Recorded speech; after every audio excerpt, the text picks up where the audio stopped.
Comment réussir à faire un fond flou au pastel sec? Bonjour à tous, c'est Céline, j'espère que vous allez bien. Donc je vais vous partager mes conseils pour à votre tour y arriver. Donc que ce soit pour le matériel, que ce soit pour le fondu des couleurs, c'est tout cela que nous allons voir ensemble dans la vidéo.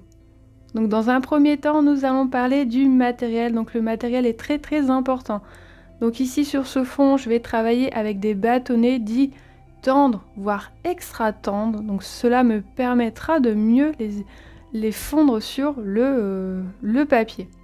Donc il y a plusieurs références qu'on peut utiliser. Ici j'ai fait un mixte de couleurs en fonction de ce que j'avais chez moi. Donc on va parler déjà du budget. Donc pour les budgets moyens, on retrouve par exemple les Rembrandt qui sont idéales et qui permettent de faire des jolis fonds. Ils sont de type tendre. Ensuite, on va augmenter en budget, on va passer aux Schmick qui sont vraiment idéales. Donc ça, c'est des bâtonnets dits extra tendres. Ensuite, on va avoir les senneliers qui sont plutôt tendres, ils sont entre deux. Et sur une gamme bien au-dessus, on a par exemple les Unison. Donc ici, je me suis amusée à justement faire un petit mélange. Donc on a un bâtonnet Unison, on a quelques bâtonnets Schmick, un sennelier et on a un Rembrandt. Donc qu'est-ce qui est intéressant justement d'en mélanger ces plusieurs références ensemble, c'est qu'en fait le fait de mélanger du tendre et l'extra tendre va permettre de créer un fond plus flou, mais il va également nous permettre d'avoir toutes les couleurs. Parce qu'il faut savoir que dans chaque référence, chaque marque a des couleurs spécifiques. Et c'est vraiment ça qui est intéressant, le fait est d'avoir plusieurs références, de pouvoir les tester et de faire de jolis fondus. Donc maintenant qu'on a vu le matériel ensemble, donc comment faire justement les étapes pour réussir à fondre son fond, parce qu'il y a des étapes importantes, sinon qu'est-ce qui va se passer? Il va se passer que ça va faire des traces sur votre feuille, ce que je vois souvent. En fait, c'est le fait est que quand on va venir fondre ces pastels, on va pas forcément assez le fondre parce qu'il y a des étapes et cela va risquer de faire des traces sur la feuille. Mais également, ça dépendra aussi de la qualité de votre bâtonnet, si celui-ci est tendre ou extra tendre. Là, on va parler pour un effet de fond très flou. Bien sûr, cela dépendra de la technique que vous souhaitez utiliser. Donc, tous les conseils que je vous partage ici, c'est pour créer un fond flou. Donc, deuxième étape, une fois qu'on a choisi nos bâtonnets, on va venir les fondre, les poser une première passe sur notre feuille. Donc, sans forcer, on va venir poser le pigment avec les différentes couleurs, que ce soit du jaune, du orange, du vert, etc. Donc là, je ne parle pas vraiment de comment choisir ces couleurs. Là, on va parler vraiment de comment fondre un fond. Donc une fois qu'on a posé quelques couleurs sur sa feuille, sans venir la saturer, juste en les posant, on va utiliser ce que j'appelle ici, c'est une éponge pastel, c'est un outil spécial pastel. Cela permet en fait de venir étirer le pigment pour ne pas saturer son papier et avoir ce qu'on appelle des paquets, c'est-à-dire que le pigment va rester coincé à un endroit. Cela permettra également de ne pas se salir tout de suite les doigts. Donc première passe, on utilise l'éponge. Et ensuite, une fois qu'on a bien étiré justement le pigment, ce qu'on va faire, c'est qu'on va à nouveau mettre de la couleur, du pigment par-dessus pour à nouveau utiliser son éponge pastel. Cela permettra d'à nouveau d'étirer le pigment. Alors on pourrait s'amuser à dire « Oh bah 2 étapes, c'est un peu trop, autant mettre tout de suite le pigment ».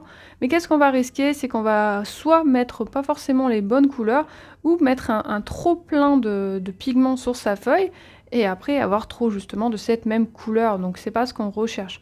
Je préfère faire ça en plusieurs étapes et être sûre de mes couleurs que de risquer de mettre trop de pigment qu'ensuite celui-ci ne s'estompe plus et que ça fasse pas joli. Donc troisième étape, une fois qu'on a utilisé l'outil pastel et on fait une fois, 2 fois, on a ajouté le pigment, ce qu'on va faire c'est qu'on va lisser avec nos doigts. Donc les doigts non mouillés bien sûr, hein, ça dépendra aussi de votre papier. Attention, certains papiers comme le pastel card vont risquer une fois avec de l'humidité de risquer de faire des trous et ce qui serait vraiment très dommage, surtout après avoir passé autant de temps sur votre pastel. Ici, j'utilise une feuille pastel mat, donc aucun souci pour l'humidité. Mais on fait quand même attention, on peut toujours mettre des gants spéciaux pastel, puis ça évite aussi d'avoir ce côté de s'irriter un peu les doigts. Donc ici je vais fondre avec mes doigts en forme de rond pour vraiment que le pastel vienne se glisser et se poser délicatement sur la feuille. Ensuite, une fois qu'on a fait cette troisième étape, quatrième étape, on va remettre à nouveau du pigment. Cela nous permettra d'augmenter la lumière, d'augmenter la couleur qu'on souhaite, mais aussi de faire un point sur nos couleurs. C'est-à-dire que peut-être certaines couleurs sont posées là où on n'avait pas envie. On a peut-être envie de rehausser le marron, de remettre du jaune, etc. Donc on se recule et on prend le temps de repasser à nouveau du pigment et on va estomper à nouveau avec l'éponge. Parce que si on vient estomper avec nos doigts, à nouveau, ça va faire des traces. Et comme précisé dans le début de la vidéo, nous, ce qu'on cherche, c'est à faire un fond flou. Donc pour faire un fond flou, à nouveau, on va utiliser l'outil. Et dès qu'on a vraiment étiré le pigment, là, à nouveau, on va reprendre nos doigts et on va estomper le pigment.